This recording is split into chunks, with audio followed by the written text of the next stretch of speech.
छात्र छात्राओं कैसे हैं। मैं डॉक्टर धर्मेंद्र कुमार राम, सहायक प्राचार्य इतिहास, लक्ष्मी नारायण रामेश्वर संस्कृत महाविद्यालय, जयदेव पट्टी, दरभंगा। मैं ऑनलाइन टीचिंग के माध्यम से आज मैं शास्त्री प्रथम खंड के छात्र छात्राओं के लिए प्राचीन भारतीय इतिहास के अंतर्गत मौर्य साम्राज्य के पतन के विभिन्न कारणों की चर्चा करेंगे। जैसा कि हम लोग जानते हैं कि विशाल मौर्य साम्राज्य चंद्रगुप्त मौर्य, बिंदुसार और अशोक जैसे प्रभावशाली व महत्वपूर्ण शक्तिशाली शासकों के कारण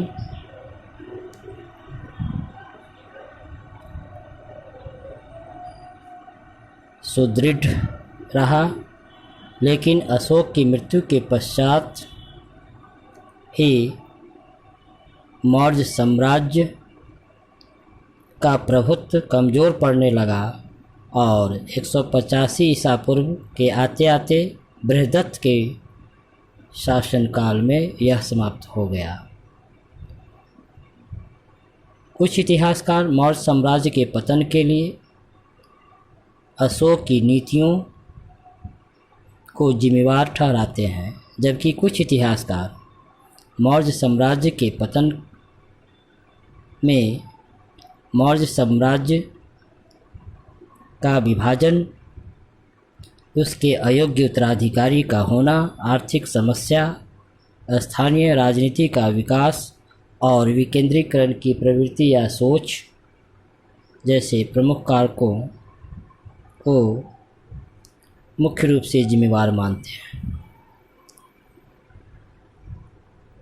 हमें मौर्य जैसे विशाल साम्राज्य के पतन को किसी एक कारण से जोड़कर नहीं देखना चाहिए, अतः इसके पतन के लिए कई उत्तरदायी कारण जिम्मेवार थे, जैसे अशोक की नीतियाँ, अशोक की मृत्यु के पश्चात विशाल मौर्य साम्राज्य का विभाजन, उसके अयोग्य उत्तराधिकारी का होना, आर्थिक कारण, स्थानीय राजनीति का विकास तथा विकेंद्रीकरण की सोच जैसे प्रमुख कारण मौर्य साम्राज्य के पतन में महत्वपूर्ण भूमिका निभाई। पूर्व में ऐसा कहा जाता रहा है कि मौर्य साम्राज्य का पतन मुख्य रूप से अशोक की नीतियां ही जिम्मेवार थी, क्योंकि अशोक की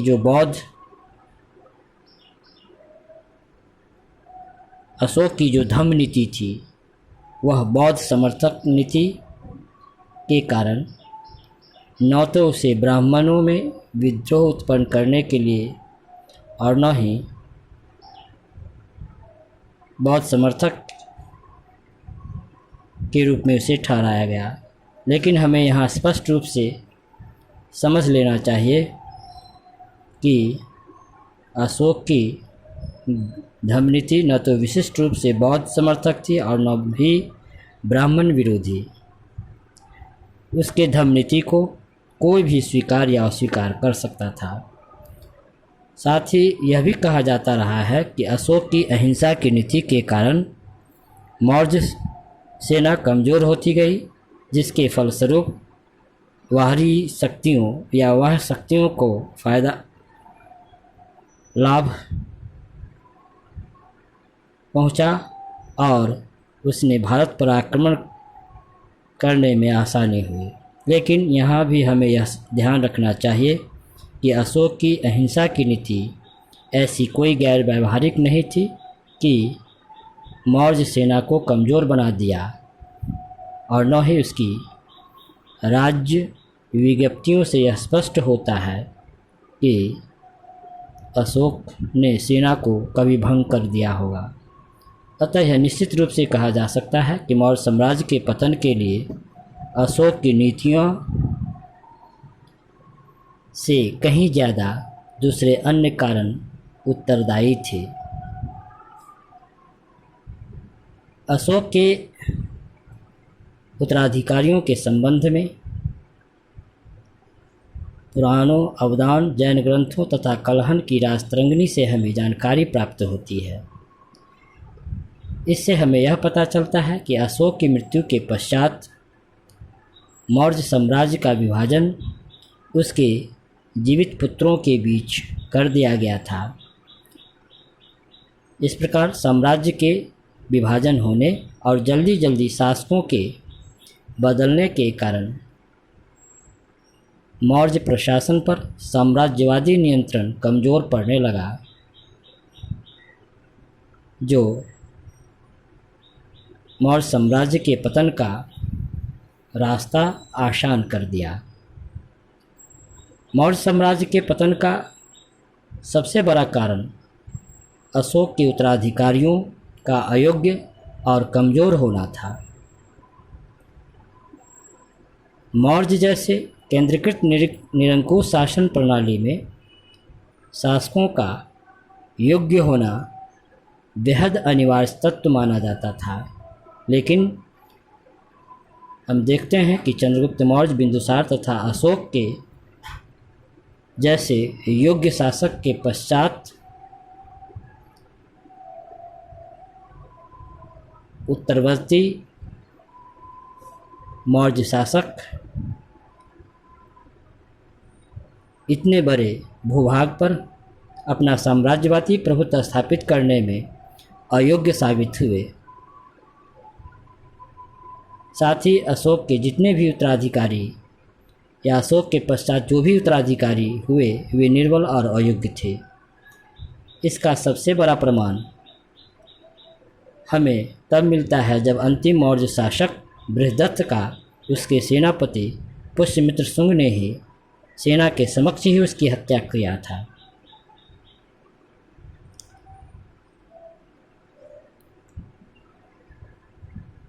ऐसा लगता है कि विशाल मौर्य सेना, बड़ी नौकरशाही तथा विशाल साम्राज्य की सीमाओं की सुरक्षा इत्यादि कारणों से मौर्यों का राजकोष पर भारी वित्तीय दबाव था। प्रारंभ में आय के नए साधनों को अपनाकर मौर्य शासकों ने अपने राजकीय कोष को संतुलन बनाए रखा, लेकिन बाद में हम देखते हैं कि कमज़ोर शासकों के समय ऐसा करना संभव नहीं हो सका, जिसके कारण मौर्य साम्राज्य का पतन निश्चित हो गया। अशोक की मृत्यु के पश्चात स्थानीय राजनीति के विकास के रूप में जो विकेंद्रीकरण की प्रवृत्ति या सोच उत्पन्न हुई, वह भी मौर्य साम्राज्य के पतन के लिए विभिन्न उत्तरदायी कारणों में से एक माना जा सकता है। मौर्य जैसे केंद्रीकृत शासन प्रणाली में अधिकारियों की नियुक्ति स्वयं राजा करता था और उसकी वफादारी केवल उसके प्रति ही होती थी, न कि राज्य के प्रति। इन अधिकारियों के, जिनका केंद्र बिंदु राजा होता था, सत्ता से जुड़े होने के कारण अगर कोई कमज़ोर राजा होता था तो संपूर्ण प्रशासन स्वाभाविक रूप से कमज़ोर हो जाता था, और जैसे ही केंद्र कमज़ोर पड़ता था उसी के साथ प्रांतों ने अलग होना प्रारंभ कर दिया और मौर्य साम्राज्य का पतन निश्चित हो गया। इस प्रकार यह स्पष्ट है कि